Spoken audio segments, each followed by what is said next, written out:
before I say anything else, I'd like to give out a special thank you to JV Thunder for that fantastic performance. He never fails to impress me, and he never, ever disappoints. Thunder, do you have anything you would like to say to the public?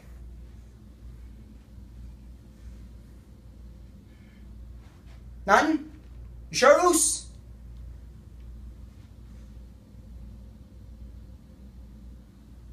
Still doesn't talk that much. Anyway, tomorrow night, on August 20th, 2017, in the Barclay Center in Brooklyn, championships are on the line, rivalries will come to a head, friendships will be tested, and a beast will put the Universal Championship on the line against three of the most toughest, hard-hitting people on Monday Night Raw. But before it's time to put the championships on the line, before it's time for the rivalries to come to a head, before the friendships will be tested, it's time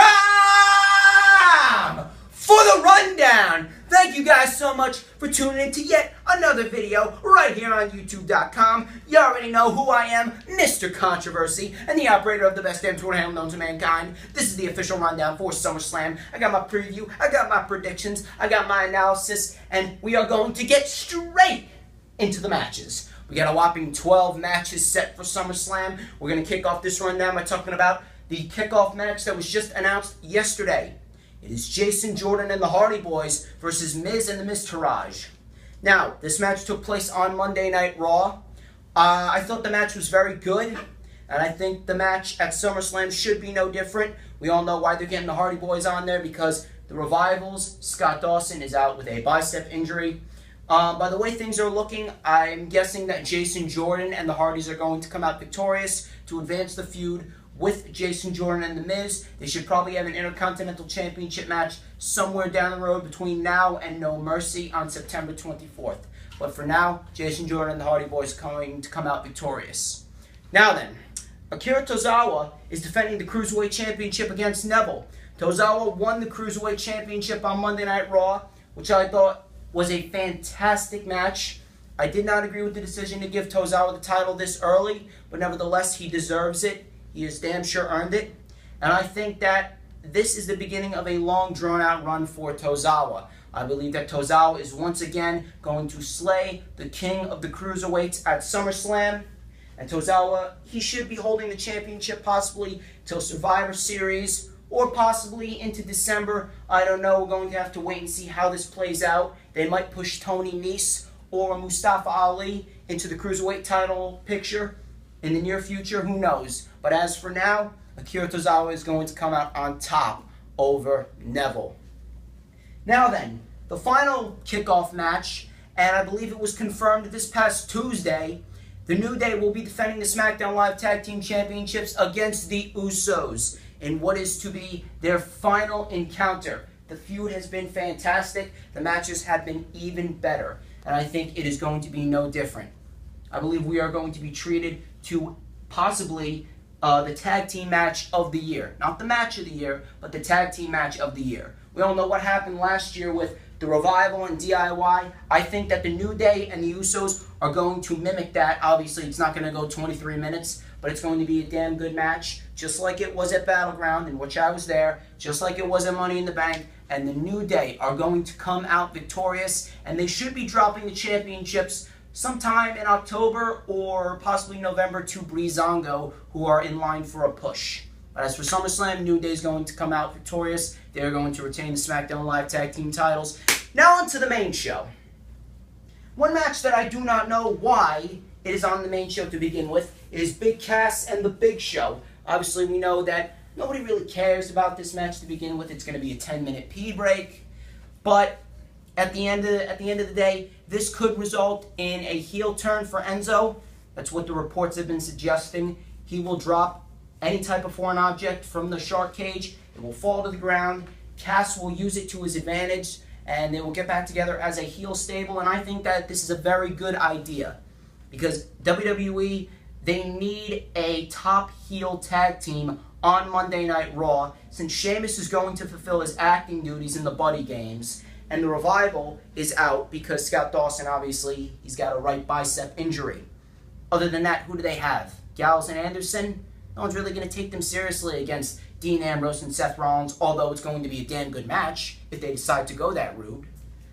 But again, they have nobody, so this would be a huge move and a fantastic move for both Enzo and Cass and the entire Monday Night Raw Tag Team division to begin with. As for SummerSlam, Big Cass, he's going to come out victorious some way, somehow, get his big win at SummerSlam, reunite with Enzo, and go into a top-tier heel Raw Tag Team title feud, possibly with Ambrose and Rollins in the near future. Next, we got the United States Championship match set between AJ Styles and Kevin Owens, with Shane McMahon as the special guest referee. Now, you could take this as an exclusive or with a grain of salt. There have been two reports going around as to what they are going to do with the Shane McMahon-Kevin Owens rivalry. Number one, I believe it was reported by PW Insider, correct me if I'm wrong, but they reported that they are setting up for Team KO versus Team Shane McMahon at Survivor Series of this year. And the second report is that they could possibly be setting up for Shane McMahon versus Kevin Owens inside Hell in a Cell, which is the next Raw brand exclusive pay-per-view, SmackDown Live exclusive brand pay-per-view on October 8th. I'm not sure how true these rumors are, but we're going to have to wait and see how it plays out. But as far as SummerSlam goes, there will be some type of altercation, I am calling it, and AJ Styles is going to end up walking out of SummerSlam still the United States Champion. Next, we got the Raw Tag Team title match between Ambrose and Rollins and Cesaro. This has the potential to be the show stealer. However, the main event has got something to say about that. But as far as Ambrose and Rollins and Sheamus and Cesaro goes, these are four of the toughest, hardest working guys that they got on Monday Night Raw. And I think it's going to be a fantastic tag team title match. It's going to be fantastic. And I believe it should end with Ambrose and Rollins reigning supreme. They could hold the titles possibly till the Royal Rumble. Ambrose turns on Rollins, sets up a fantastic feud for WrestleMania 34. That's the only way I see it playing out. As far as SummerSlam goes, Ambrose and Rollins going to come out victorious. Sheamus goes off to Hollywood to film the Buddy Games. Next, we got Naomi versus Natalya. For the SmackDown Live Women's Championship, Natalya won the Fatal 5-Way back at Battleground to earn this opportunity. The way that I see this playing out is I see Naomi coming out victorious, mainly because of the way that she's been portrayed on SmackDown Live as a excuse me, as a top babyface champion. And if my calculations are correct, I believe that they are setting up for Carmella to cash in, since it is in her home area of the Brooklyn, New Jersey area, and considering that they did screw up with Baron Corbin, but I'm not going to get into another rant about that. That's the only way that I see it playing out. Naomi wins in some way, somehow. Carmella ends up cashing in, and she becomes the new SmackDown Live Women's Champion at SummerSlam. We got John Cena taking on Baron Corbin. Again, I'm not going to get into the issue with Baron Corbin, but this is a must-win for Baron Corbin. Baron Corbin must defeat John Cena or else he is done. And like I stated on the Lightning Flash update yesterday, they're going to have to spend the rest of the year, including all of WrestleMania season, in order to build Baron Corbin's mystique and legitimacy back up. Because if he loses to Cena, his career, as far as I see it, for the time being, is done. Unless they're going to have him go into a U.S. title feud with AJ, and he takes the title off of AJ. But even then, it's too little too late, like I stated on the update. But again, not going to get into the rant. John Cena defeats Baron Corbin. Corbin's done. Plain and simple. Corbin needs to win. I will expect nothing less. Next, we got the Raw Women's Championship match between Alexa Bliss and Sasha Banks. Sasha Banks taking Bayley's spot after Bayley legitimately hurt her shoulder. This match should be great, maybe even better than the match that they had at Great Balls of Fire. And the way that I see this playing out is I see Sasha Banks becoming the new Raw Women's Champion. I believe that Alexa Bliss has gone as far as she can go with the Raw Women's Championship, especially since after what happened these past few weeks with the incident with Bayley and the incident with Nia Jax. Nia Jax will get her moment sooner rather than later. Trust me. But right now, I believe Sasha is due for a long, drawn-out run with the Raw Women's Championship after that travesty feud that she had with Charlotte, which again I will not get into. As far as SummerSlam goes, Sasha Banks is due for the win. She will become the Raw Women's Champion some way, somehow. Next, we got the Demon King, Finn Balor versus Bray Wyatt. Now, Bray Wyatt won on Monday Night Raw. And originally, I was going into this match thinking that Bray Wyatt was going to win, considering that Bray Wyatt is being groomed for a main event program going into No Mercy. But they still could go that route, even if Finn wins, which now I believe that Finn is going to win. The Demon King is going to return to the same exact building in which he won the Universal Championship for the very first time in. He's going to defeat Bray Wyatt, and a possible #1 contenders match could take place on Raw the next night, or possibly Raw next week, in which Bray Wyatt comes out victorious. He ends the feud with Balor, and boom, he's in a Universal title feud with whoever the Universal Champion may be. Balor, he could possibly go for the Intercontinental Championship. I don't know. Like I said, we'll have to see and wait how it plays out, because WWE, very, very short-term booking with WWE. Nothing new here. But then again, I believe that Finn Balor is going to come out victorious tomorrow night in the Barclay Center against the Eater of Worlds. Next, we got Randy Orton versus Rusev. Now, there's been a rumor going around that Rusev has asked for his release, considering the way that WWE has booked him, and I really don't blame Rusev. But then on the other hand, Randy Orton is being rumored to be taking some time off after SummerSlam to spend with his family. I originally thought he was going to be taking some time off after Battleground, but I guess he's extending his time all the way till SummerSlam. I don't know when he's coming back. Maybe he'll come back at the Royal Rumble. But the only way I see this playing out is Rusev. He needs to get the victory. Possibly he goes into a world title feud with Nakamura after Nakamura is finished with Jinder Mahal.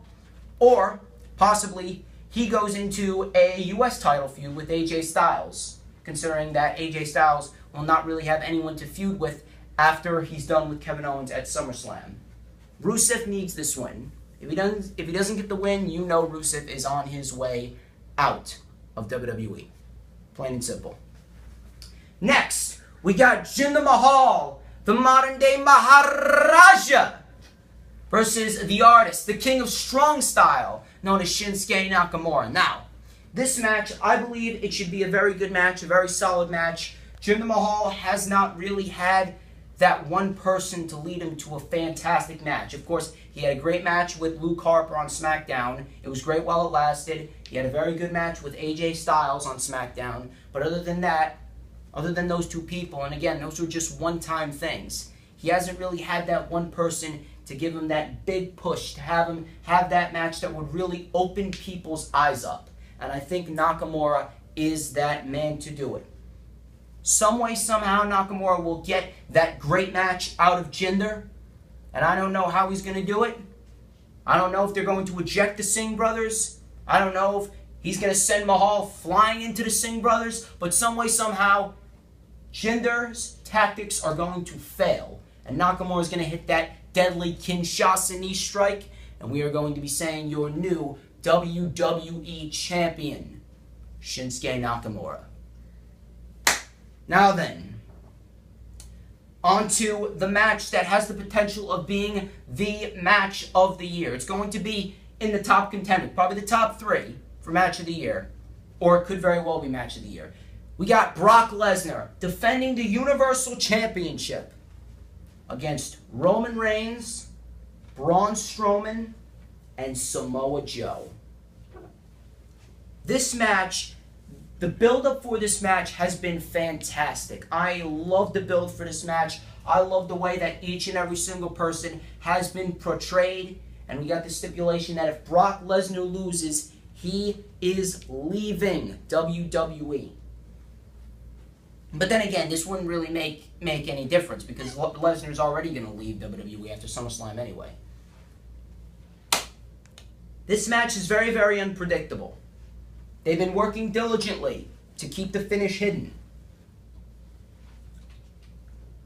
I honestly, I am at a loss of words as far as the prediction goes, but I'm going to give you one anyway. The way that I see it, the man that has been built up and groomed to hold that Universal Championship, possibly until WrestleMania next year, the Destroyer himself, Samoa Joe. I would not be mad if Braun Strowman comes out victorious, because of course you could have Braun Strowman going to a Universal title feud with Bray Wyatt, especially since they got this whole storyline of how Bray Wyatt brought Braun Strowman into the WWE. It would make for a great storyline and possibly an even better match. But Samoa Joe, especially with the rumors that Paul Heyman has been pushing for Samoa Joe to win the Universal Championship, Samoa Joe seems like the best option at this point, and especially the way he's been booked over the course of the past 2 months. This is Samoa Joe's time. Again, I would not be mad if Braun Strowman won, because Braun Strowman is a beast, but I would prefer Samoa Joe. And ladies and gentlemen, that wraps up this edition of The Rundown. I would like to thank each and every one of you who tuned into this video. You already know what to do. Like, comment, subscribe. Follow me on Instagram at TheDog316. Follow me on Twitter at #1 WWE fan. Do not forget to check out the Thunder Files. The tickets are not H. If you missed it, I uploaded that earlier this week. Do not forget to watch the Lightning Flash update, where I stated that Adam Cole has indeed signed with NXT. We should see him at NXT TakeOver Brooklyn 3 tonight. And finally, I am working diligently, just like WWE's been working diligently. I've been working diligently to get that former WWE and WCW superstar on this channel. I will get him on this channel. I promise you, because like I said, you never know where I'm going to show up and who I might bring along. Until then, I'm the one and only DJ Storms, and this has been The Rundown. Thunder, you know what to do.